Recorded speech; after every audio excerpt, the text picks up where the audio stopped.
Hello everyone, welcome to another video. In this video, we're gonna talk about ND filters. So ND filter has been around for decades. It works just like sunglasses for your lenses. It does one simple thing, which is slow down your shutter speed.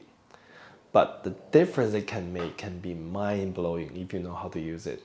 So in this video, I'm gonna show you how to use ND filter to get creative shots for your photography, both landscape and portrait photography.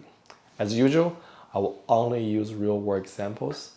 I believe that's the best way to show you my point, at the meantime to encourage you to go out there and try yourself. Okay, let's get started.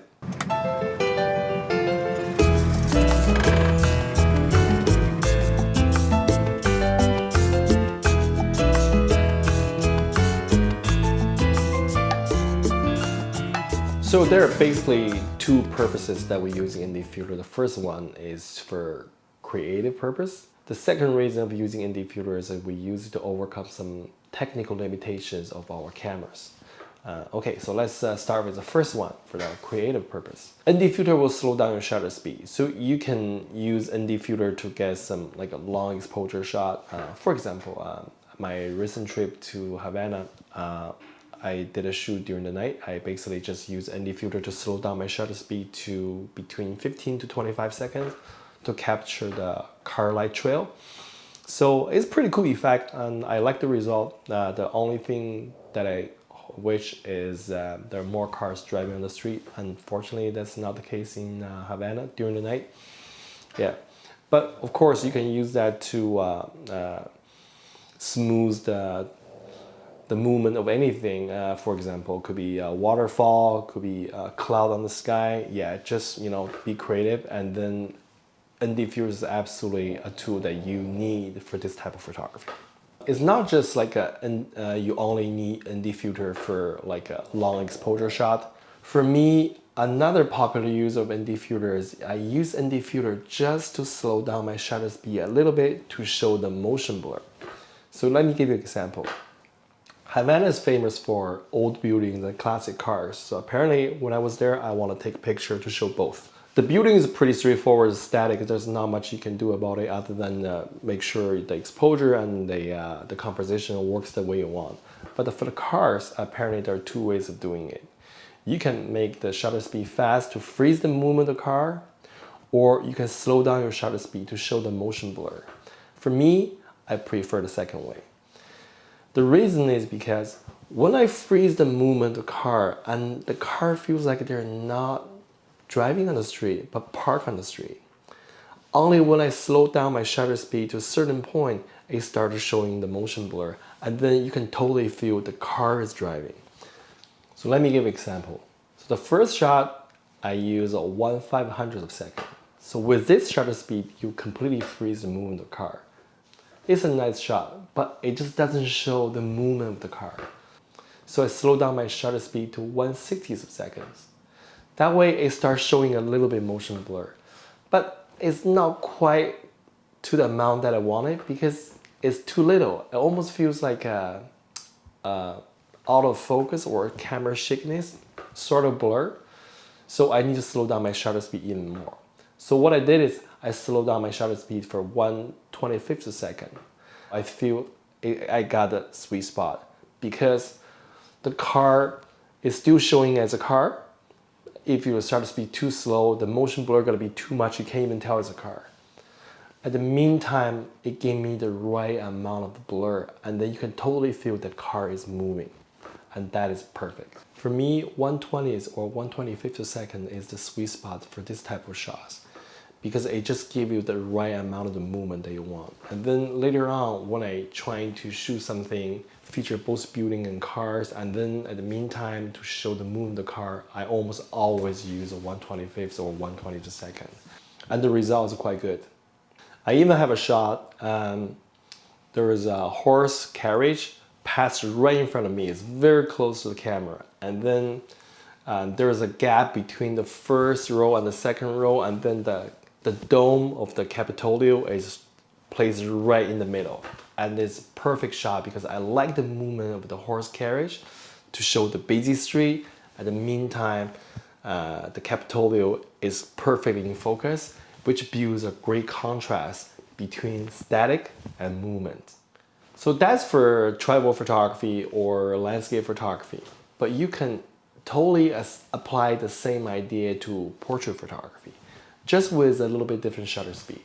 The reason why is because a 120 or 125 seconds is too slow to keep the face and eyes sharp, which is quite important for portrait photography. Unless your goal is want everything is completely blurred, that's a different story. But if you want to keep the eyes and face in focus, your shutter speed has to be fast enough.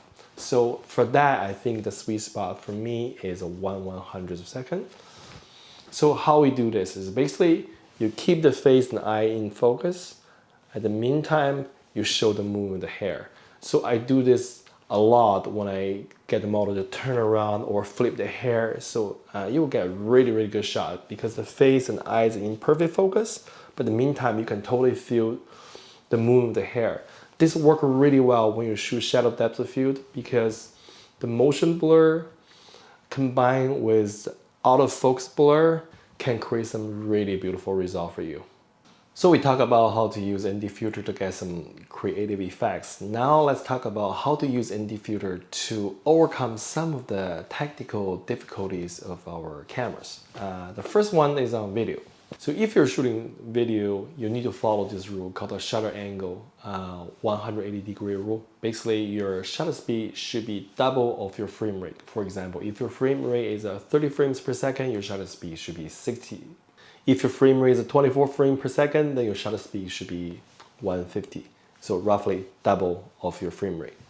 The reason we have to follow this rule is because if your shutter speed is too fast, the image is gonna look jittery. It's gonna look very fake, doesn't look organic. Obviously, 1/60 per second is not super fast. So during the daytime, unless you're shooting very small aperture, your video is gonna look overexposed. The solution is ND filter. The other technical issue that our camera has related to the shutter speed is called the sync speed. The sync speed is basically the fastest shutter speed your camera can have, and then when the shutter is fully open. So basically, if your shutter speed is lower than this speed, your shutter is always fully open, expose the whole sensor, and then close. But when the shutter speed is faster than that, your shutter never fully open. And basically what it does is it open a little gap and scan through your sensor.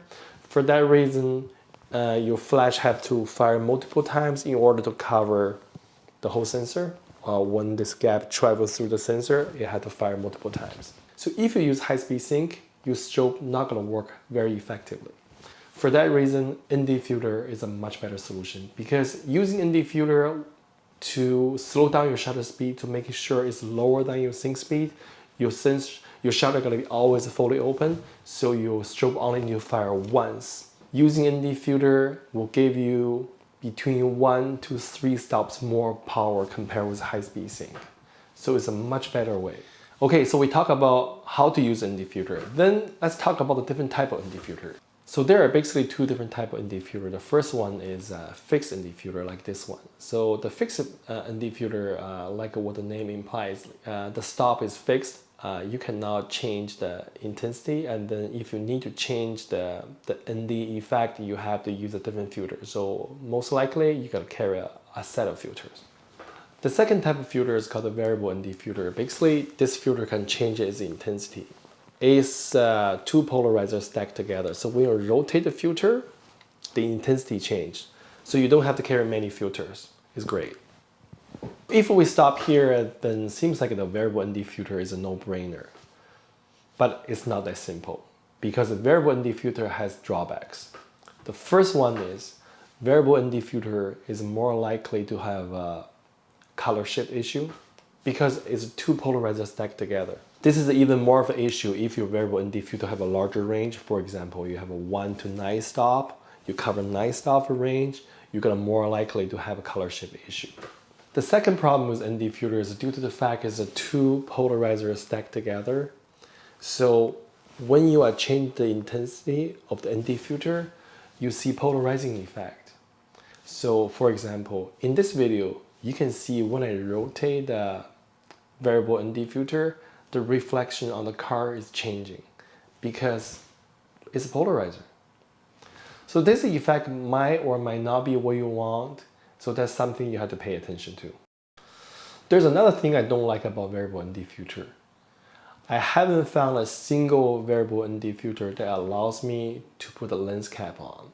For obvious reason, because you had to stack two ND filters together, there must be some type of housing to cover both filters together. So that naturally make the diameter of filter larger. So once you put this filter on, you'll never be able to pull your lens hood out. So you have to deal with the sun flare, that sort of thing.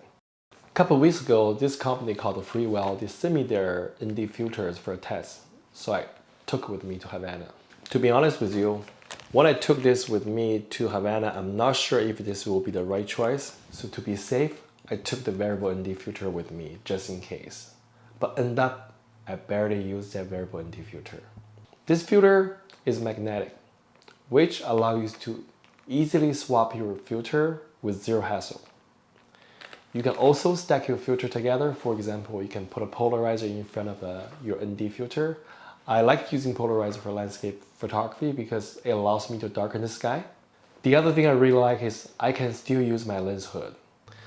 On top of all the benefits that fixed ND filter has, this one has another benefit for me.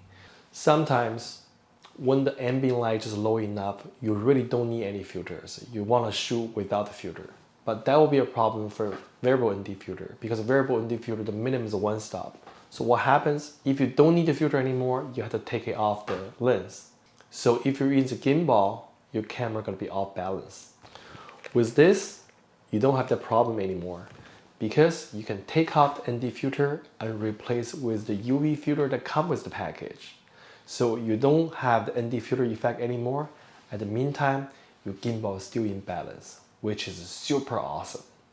So I do recommend this filter no matter you're doing photography or video because it's very convenient. It allows you to quickly swap the filters. It allows you to keep using your lens hood. At the meantime, it's never gonna mess up your gimbal balance. So if you're interested about this filter, I put a link in the description. You can check out yourself. Okay, so that's it. That's all I want to cover about ND filter. I hope you learned something from this video and I'll see you next time.